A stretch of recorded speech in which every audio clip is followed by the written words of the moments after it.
So gerrymandering is the basic concept that when people are actually drawing the district lines for our representatives or our senators, state level senators, you are essentially, what we do is every 10 years we have a census and it says this is where people live and this is what, a proportional amount of people into 99 districts for the state house, 33 for the state senate, what is it, 15 for the Congress. You draw those out so that it's split evenly.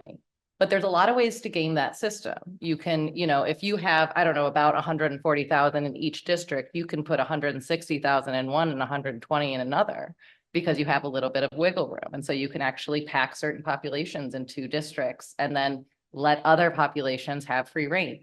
I think just like as a small, tiny sample of like how it's easy to game this, censuses, they count prison populations, but prisoners cannot vote. So there are places that have incarcerated individuals that count towards their, electoral count, and also a much smaller number are actually casting a ballot. And so that's just, another example. So basically what gerrymandering is doing is taking into partisan considerations rather than the actual constituency. So rather than separating out districts by, oh, this is kind of a community, so we should try to keep them together. This is the middle of nowhere, so we should probably put it on this side and this side. You go, oh, the Republicans need about this much to get a seat, and the Democrats need about this much to get in the seat. And so rather than thinking about the communities, you're thinking about the partisan disposition of each district.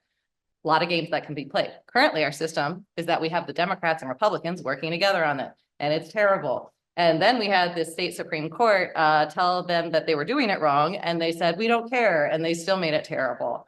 So it was a really, really, really dysfunctional process. This is after 2 constitutional amendments that we have already put into the state constitution. So this has been something we've been trying to fix. This is our next iteration. It has worked in other states.